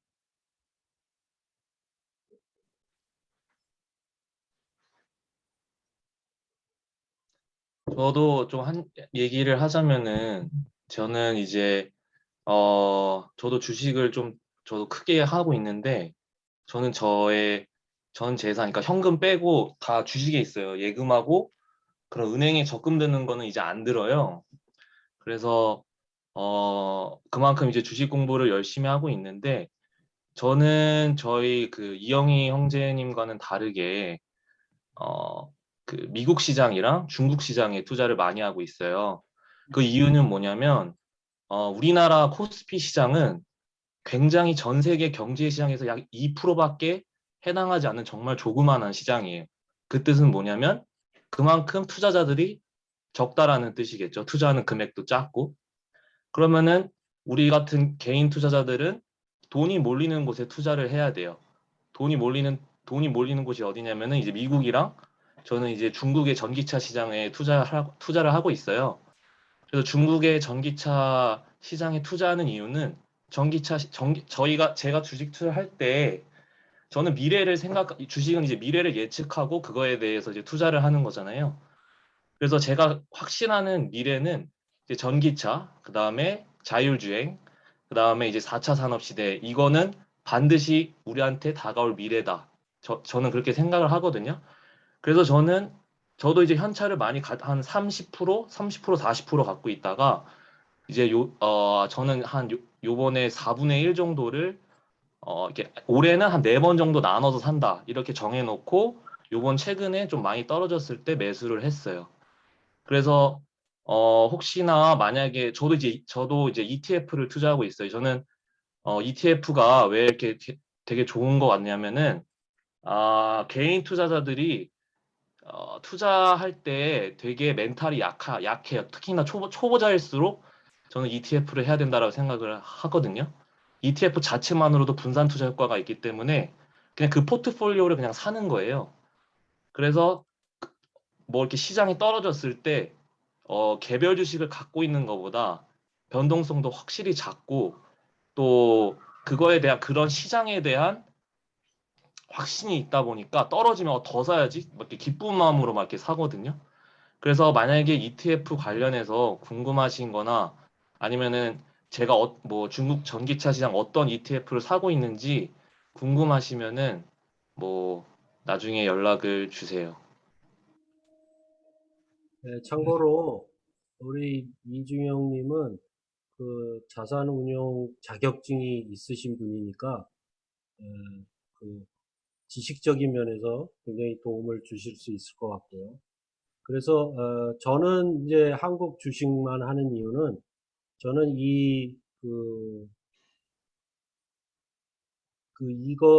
이거에 대해서 이제 제가 알고 있는 영역 하에서만 하는 거예요. 그래서 따로 시간을 많이 투자하지 않기 위해서 하나님의 일을 하는 게 저는 더 크거든요. 지금은 이 라온 시우터를 통해서 이제 앞으로 그런 교육과 신앙적인 거에서 이제 일을 하려고 하기 때문에 이제 그런데 지금 예를 들어서 이렇게 미국 주식이나 중국 주식은 워낙 규모가 크고 다양하기 때문에 이 주식이 안정적이죠. 상대적으로. 우리나라는 굉장히 불안한 시장이에요. 근데 그렇기 때문에 그걸 하는 건 좋은데 저는 ETF를 투자해야지 만약에 주식 종목에 투자해서 그 시장을 거기는 밤새 하잖아요. 그래서 그거를 밤에 사고 싶거나 또 뭐 이렇게 하는 것은 굉장히 안 좋다. 근데 요새는 뭐 예약 그걸 한대요. 그래서 낮에 이제 예약을 걸어놓고 이제 밤에 이제 자도 그것이 체결되면 이제 된다. 이렇게 해서 이제 권유를 하는데 그게 사람이 못 잡니다. 내가 지금 계약 체결됐나 안 됐나? 전 잘 잠결이 자요. 되고 그렇기 때문에 그러한 것들을 다 할 수 있는 사람이라면 하셔도 되지만 에, 그렇지 않다면 자기가 처음에 시작할 때는 좁은 영역에서 하고 확대해 가는 게 좋다. 그리고 이제 아까 얘기한 그 ETF를 하는 거는 괜찮다고 보여집니다. 저 질문이 있는데요. 네, 그 삼성전자를 7만 5천 원에 샀거든요. 네, 근데 왜 사람들이 반도체가 좋다고 하는데 자꾸 미끄러지고 이렇게 나오니까 그 이게 뭐 제 개인 투자는 아니니까 뭐 미끄러지는 거에 대해서 저는 뭐 그렇게 아쉬운 게 없는데 하여간 왜 그런지 궁금하거든요. 근데 본인이 생각했을 때 왜 그런 것 같습니까? 제가 그냥 옆에 이제 저는 보조 참가자인데요. 제가 봤을 때 그 아까 얘기한 대로 우크라이나 뭐 그런 전쟁이나 뭐 대만하고의 중국하고의 전쟁이나 뭐 이런 것들 때문에 아닌가라고 생각되면서 한편으로는 그런 거를 이용해서 금융 세력이 삼성전자를 가지고 노는 것 같다는 생각이 좀 들기도 해요. 지금 이 화면 보이시죠? 네, 네, 이제 일봉부터 한번 보세요. 이 차트를 보는 이유는 차트가 중요하다는 의미가 아니라 지금 설명을 하기 위해서 이거를 네, 참고할 뿐입니다. 자, 여기 보면은 일봉에서 보면은 이 곡선이 지금 어때요? 여기서 보면은 이게 이제 60일 전이고 얘가 120일 전이고 노란 게 20일 전입니다. 그렇기 때문에 여기서 이거를 뚫고 올라가서 골든 크로스가 났죠.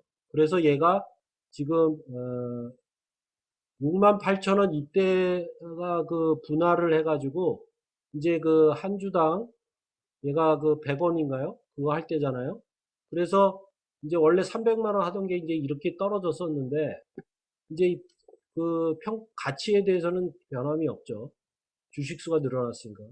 그래서 얘가 한참을 기었어요. 그죠? 얘가 제 기억에 하여튼 그 5만 원, 그 4, 5만 원대 한참 기다가 주봉 잠깐 볼까요? 주봉. 그러니까 그때가 언제예요? 월봉으로 봐야 되겠죠. 이게 지금 다 아마 그걸 한 것 같은데 액면가 분할을 다 적용했기 때문에 그랬나 봐요. 제가 지금 정확한 날짜는 모르겠는데 한 2년 넘은 것 같은데 그래가지고 이때 하여튼 이 기간을 보세요. 여기서부터 2018년 뭐 하여튼 이때 쭉 해가지고 이게 계속 기었어요. 오르질 않고. 그러다가 얘가 이때부터 치고 올라갔죠. 이게 몇 년이냐면 2020년 11월에. 그래가지고 그때 이제 이게 쭉쭉쭉 올라가다가 9만 원, 뭐 그래서 10만 전자 뭐 얘기 나오다가 힘도 못 쓰고 다시 쭉 빠지는 거란 말이죠. 근데 어떻습니까? 실적은 엄청 제가 볼 때는 그런 거대 기업이 실적이 그 정도 나온다는 건 대단한 거예요. 계속. 그러니까 실적은 좋죠. 그 다음에 이게 유동성을 보면은 외국인들이 한때는 계속 샀어요. 최근까지도. 그러다가 또 팔고 이러는데 유동성도 제가 보면 그렇게 나쁜 것 같지는 않아요. 그런데 지금 아까 말씀하신 그런 비체계적 위험, 전쟁이나 뭐 이런 거, 그거는 삼성전자만 겪는 건 아니잖아요. 다른 주식도 다 똑같은 거죠.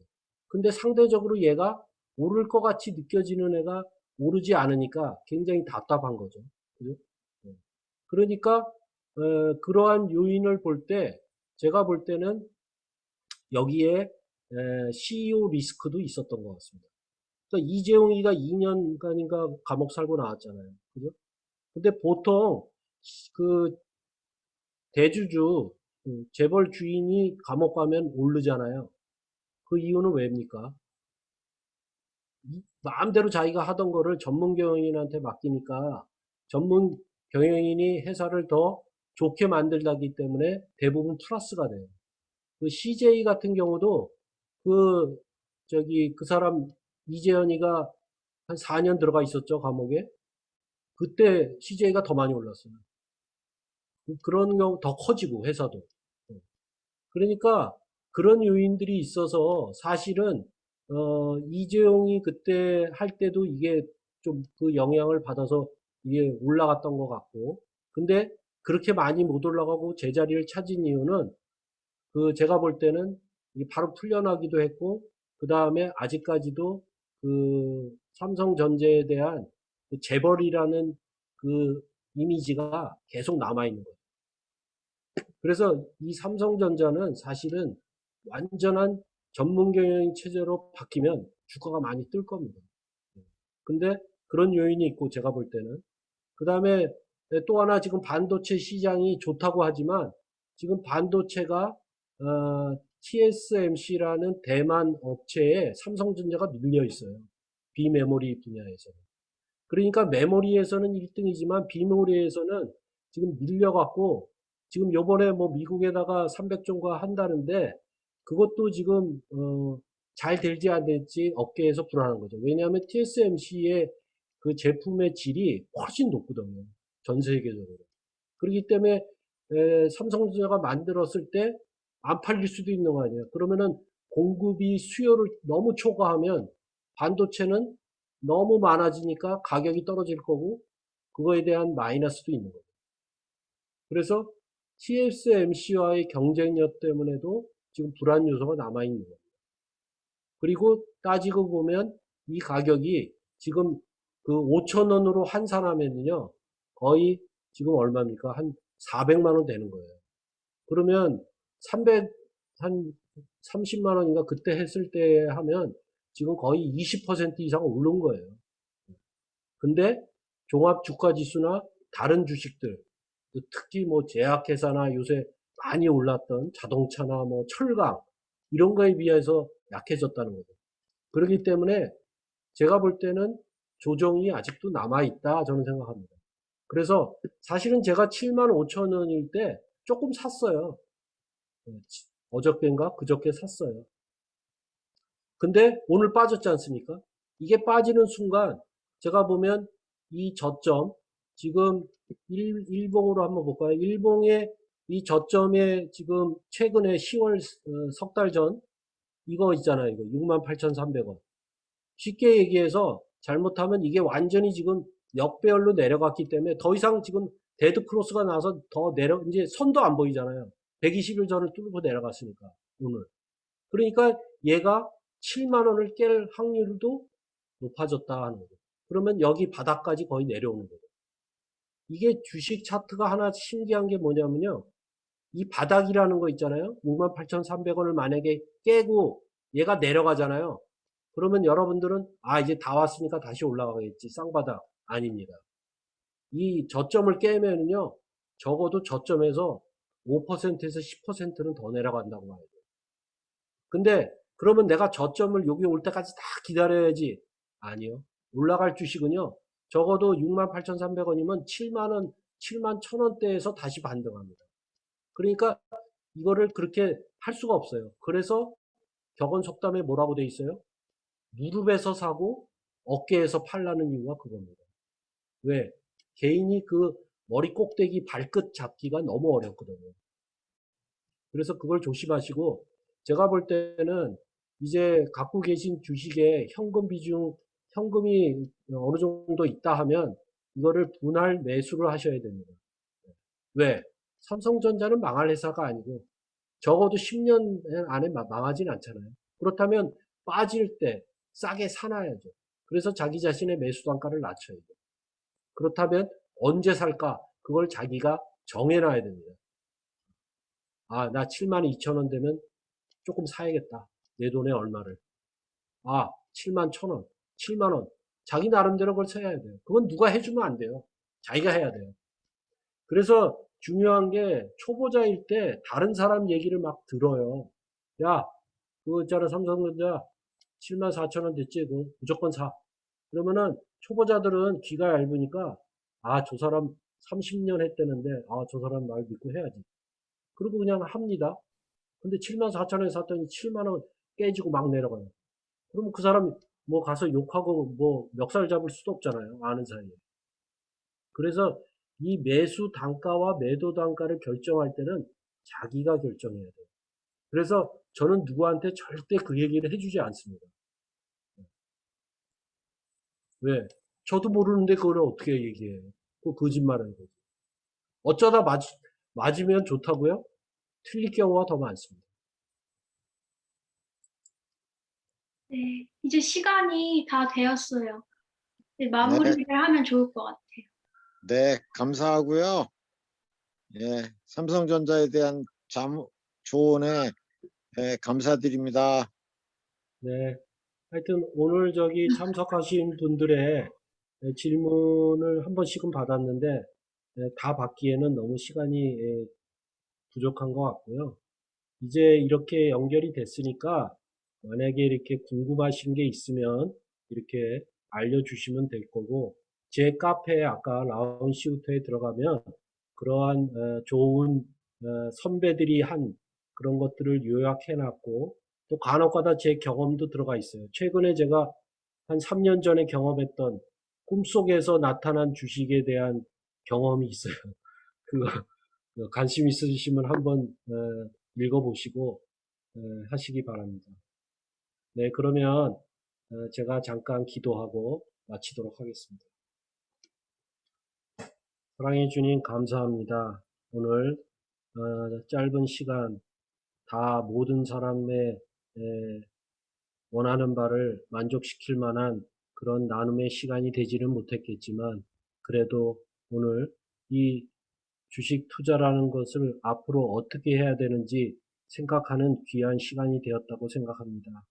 주님, 저희는 살아가기 위해서 돈을 벌 뿐입니다. 또 하나님의 사람으로서, 하나님의 일꾼으로서 살아가기 위해서 돈이 필요할 뿐입니다. 절대 우리가 돈을 위해서 우리의 양심과 우리의 생각을 팔지 않도록 크리스천으로서의 투자 철학을 갖고 이런 일을 할 수 있게 도와주십시오. 그랬을 때 하나님께서는 우리에게 깨끗하게 벌 수 있게 해주시고 또 우리는 그것을 정말 어렵고 힘든 곳을 위해서 사용하여 하나님의 사역에 도움이 될 것이라 믿습니다. 오늘 여기에 참석한 우리 형제 자매들 그들에게 주님의 뜻을 일깨워 주시고 주님의 뜻 가운데 살아가는 그러한 진정한 예배자의 삶을 살기를 간절히 기도드립니다. 이 모든 말씀 우리 주 예수 그리스도의 이름으로 기도 올렸습니다. 아멘. 네, 감사합니다. 네, 수고하셨습니다. 수고하셨습니다. 감사합니다. 수고하셨습니다. 혹시 뭐 특별히 질문이 남으신 분은 남아서 하셔도 돼요. 나가실 분들 나가시고. 이준영님, 네, 그 중국 시장에 네, 투자하신다고 하셨는데 그거는 네. 그러면은 어떤 거 투자하시는지 물어봐도 돼요?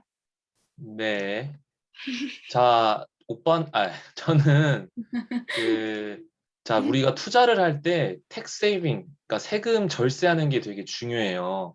그래서 저 같은 경우는 제가 그때도 만들라고 해서 아시겠지만 ISA 계좌랑 그다음에 연금저축 계좌를 이용해서 투자를 하면서 절세도 하고 있어요. 그래서 그 대신 이 두 계좌를 통해서 살 수 있는 ETF는 한국 시장에 상장되어 있는 ETF를 살 수 있는 거예요. 그 대신 그 ETF가 이제 한국에 있는 자산운용사가 운용하는데 그거를 이제 중국 시장, 뭐 예를 들어 중국 전기차다 그러면은 그 중국 해외에 있는 그거를 사놓은 포트폴리오를 저희가 사는 거예요. 그래서 중국 전기차에 투자하는 ETF는 저는 어떤 걸 투자하고 있냐면은 제가 화면 공유를 좀 드릴게요. 네.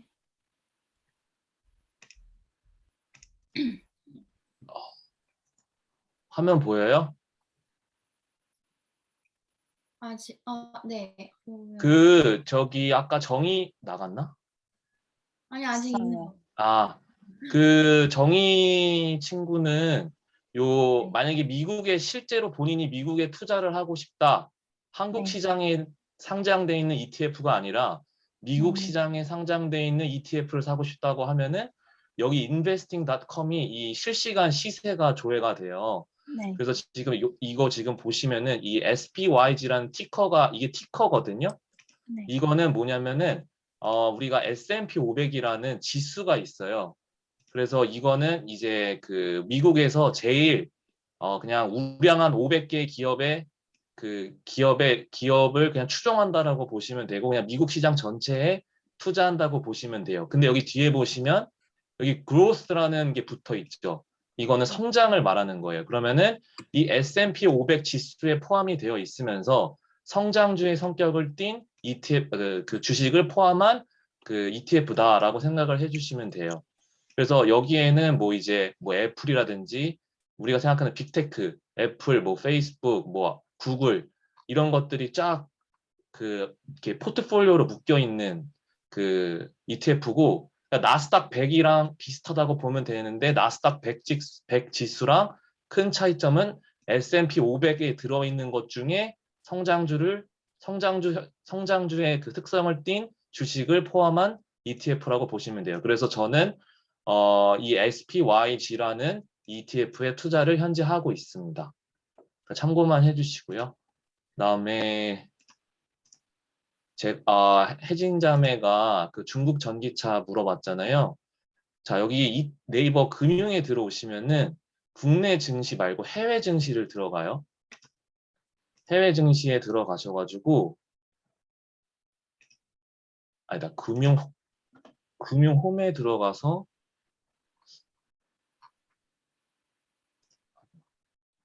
ETF 여기 있다. 해외 주식.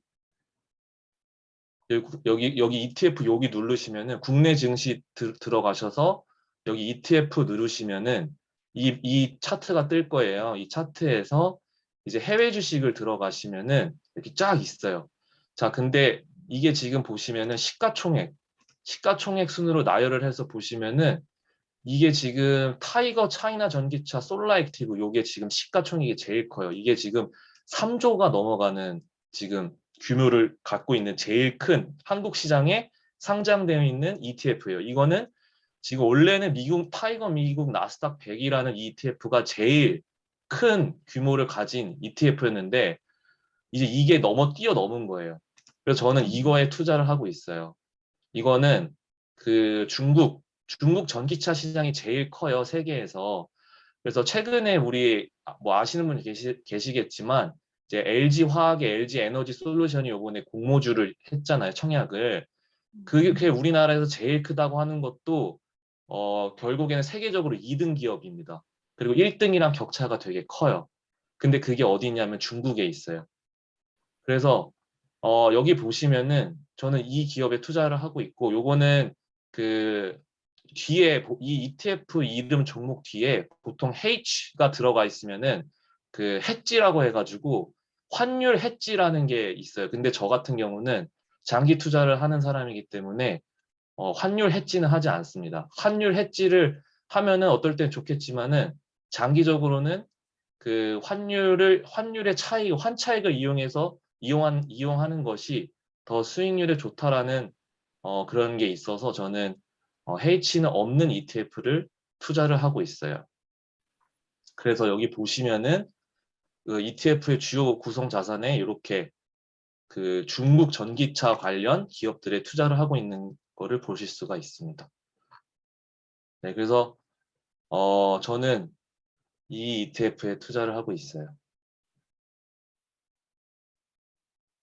그리고 아까 혜진 자매가 그 저기 언제 사야 되냐 뭐 떨어지는데 뭐 10% 비율 말고 그 기준점을 그 물어보신 게 있었잖아요. 저 같은 경우는 저도 비율을 하는데 저는 비율에다가 얹어가지고 제가 좀 예시를 들게.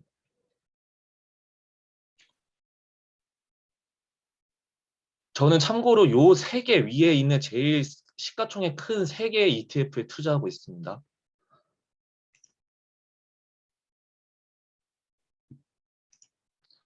이거 미국 나스닥 100은 그냥 나스닥 시장에 그 상장돼 있는 100개 상위 100개 기업에 투자한다는 거고 대부분 기술주예요. 그래서 지금 저 같은 경우에는 보통 주봉으로 보고요. 지금 저 같은 경우는 저는 과거 데이터를 봐요. 과거 최근 10년 동안에 고점 대비해서 얼마가 빠졌냐. 그러니까 히스토리컬 데이터를 보는데 보통 뭐 한 10% 후반대가 거의 맥스인 것 같더라고요, 통상적으로. 그래서 저는 지금 뭐 이렇게 15%대부터 그 분할 매수를 시작을 하려고 하고 있고요. 그래서 그거의 비율에 얹어서 저는 이 주봉 차트를 봅니다. 그래서 저 같은 경우는 사실은 여기 보시면은 이 주봉도 어떻게 보면은 그 중장기적인 차트거든요. 근데 여기 보시면은 이게 지금 언제부터인지 모르겠는데 하여튼 요 빨간색 라인이 지금 20주 라인이에요. 20주. 20주면은 104 거의 한 100일 선이라고 보면 되겠죠. 그래서 여기를 지금 보면은 이 선을 터치하고 다시 올라갔다가 이격이 벌어졌다가 다시 이격을 좁히고 이렇게 지금 이런 형태로 올라가고 있어요. 그래서 저는 그러면 1차 매수는 일단은 이 20일 주봉선에 오면은 한번 사도 되겠구나 했는데 지금 더 떨어졌잖아요. 그러면 저는 2차 매수 타임을 이 60주 선을 지금 보고 있어요.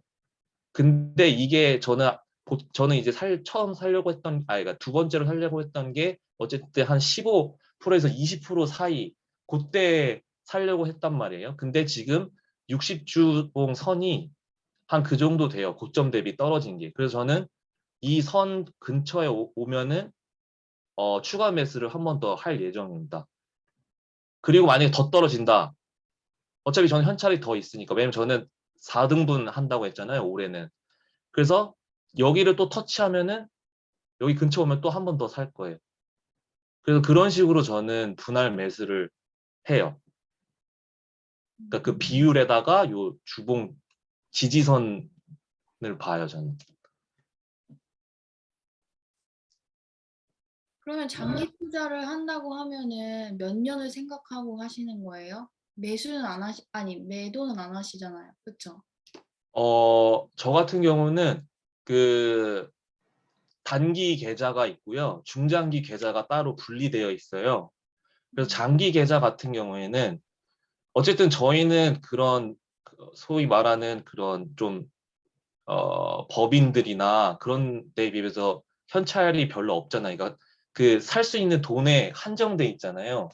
그렇다 보니까 그러면은 우리는 어떻게 되냐? 그러면 우리는 주식 수량을 늘려야겠다. 주식 수량을 늘려서 어차피 주식은 장기 우상향하니까 우리가 과거에서도 봤잖아요. 이 10년 데이터를 보면은 이거 보시면은 이게 믿겨지세요? 이게 미국 나스닥 100에 지금 2012년부터 이렇게 올라가요. 근데 한국은 보시면 아시겠지만 10년을 횡보한 그 시장이에요.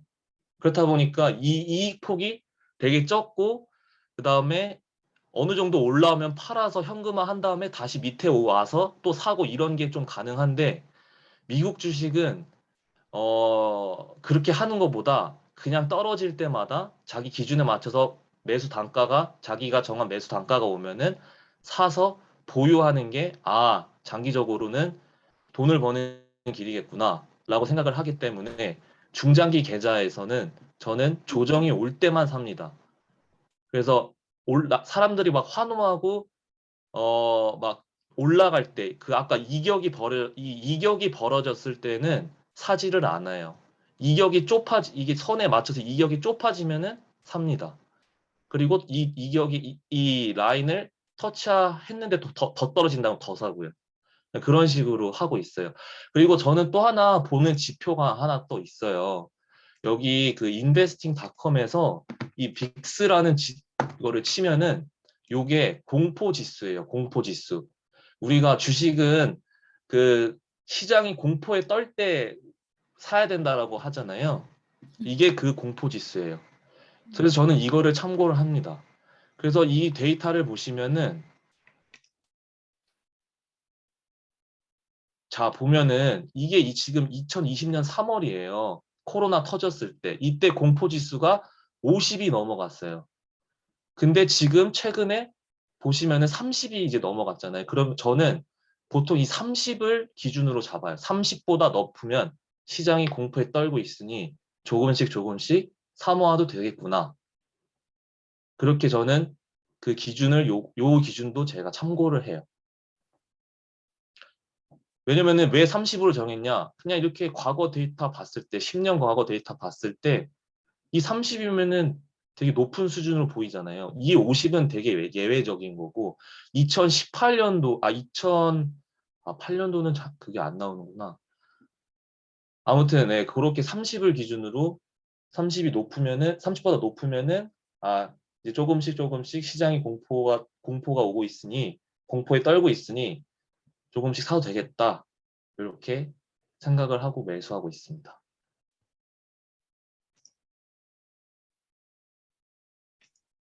그래서 사실은 이렇게 큰 시장에 투자를 하는 게 개인 투자자들은 마음이 되게 편해요. 개별 종목은 너무 변동성이 심하기 때문에 저는 개별 종목에는 별로 이렇게 투자를 한두 종목밖에 안 하고 있어요. 다 ETF로 하고 있어요. 네. 그래서 좋은 말씀 감사합니다. 근데 이제 투자에는요 왕도는 없어요.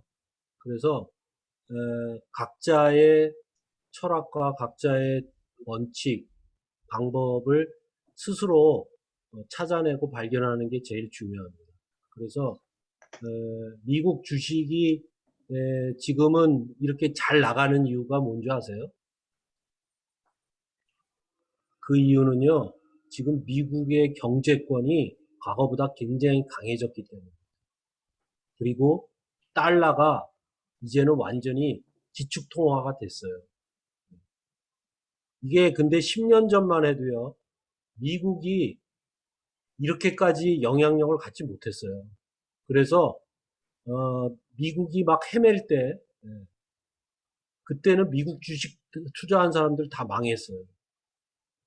근데 지금 이 달러의 힘, 그 다음에 그 군사력, 뭐 모든 이런 것들이 사실은 굉장히 강해져요.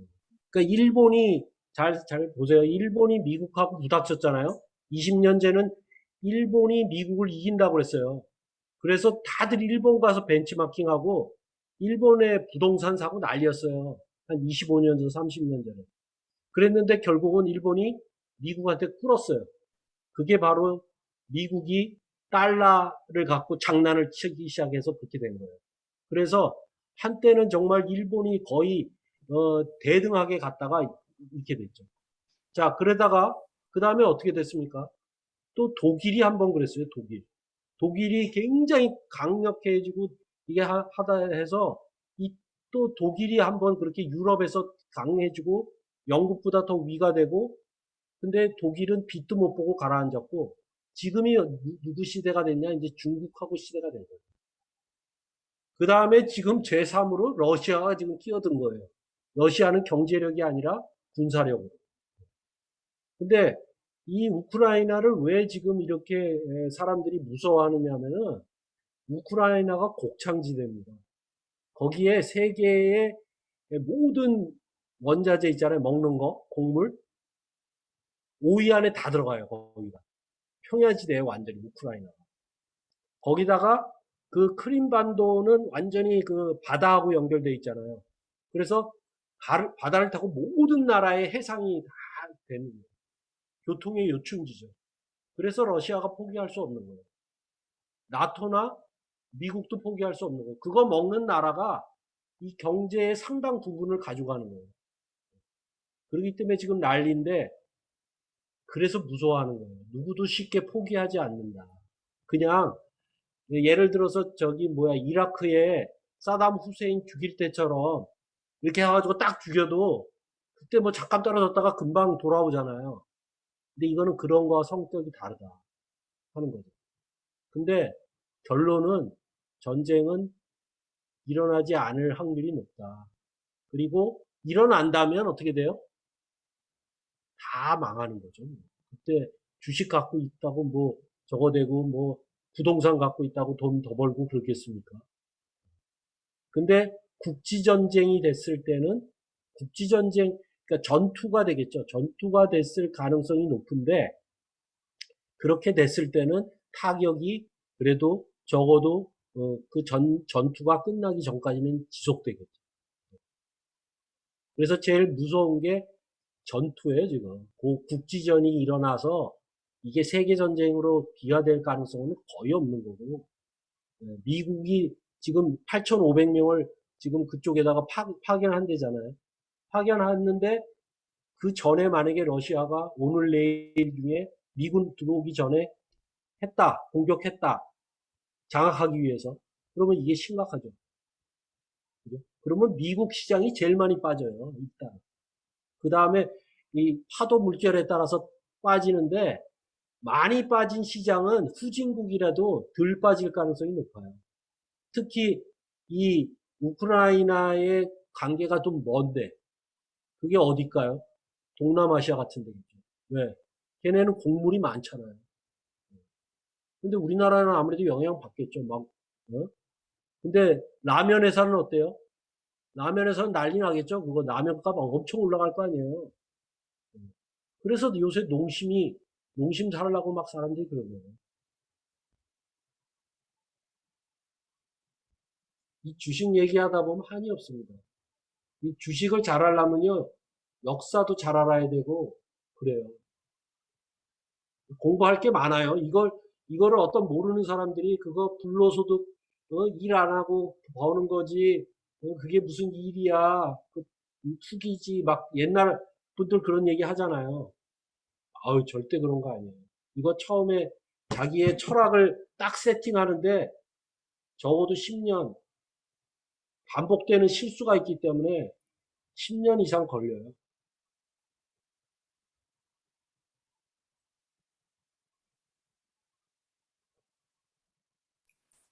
여기까지 할까요, 그러면?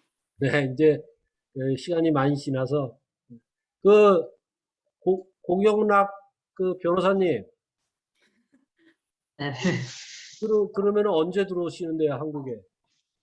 일단은 병역 판정 검사 먼저 받으려고 2월 16일 날 들어갈 예정입니다. 네. 들어오셔가지고 좀 한가하시면은 연락하세요. 그러면은 예. 그 제가 더 알고 있는 것 전해드리고 또 이게 그 카페에 들어가서 이렇게 보면 만약에 이렇게 동감하시는 부분이 있으면 이렇게 같이 예배 드려도 좋고 하여튼 제가 보니까 저는 사실 어머니를 몰라요. 네. 어머니가 제가 있는 단톡방에서 예. 이거를 본 거예요. 그래가지고 저한테 카톡을 보내서 이걸 참여하고 싶다 그래서 저는 깜짝 놀랐죠. 나이가 연세가 있으신 것 같은데 이거를 지금 해서 야 이게 그래서 걱정이 됐는데 우리 아들 때문에 신청하셨다고 그러더라고요. 그래서 네네. 이게 어머니가 또 아들에게 준 크나큰 선물일지 모릅니다. 네. 좋은 정보 많이 공유해 주셔서 감사합니다. 하여튼 어머니한테도 안부 인사 전해주시고 그래서 또 뵐 네. 수 있으면 좋겠네요. 예, 감사합니다. 네. 그럼 이제 저는 들어가 보겠습니다. 네, 감사합니다. 네, 감사합니다. 감사합니다.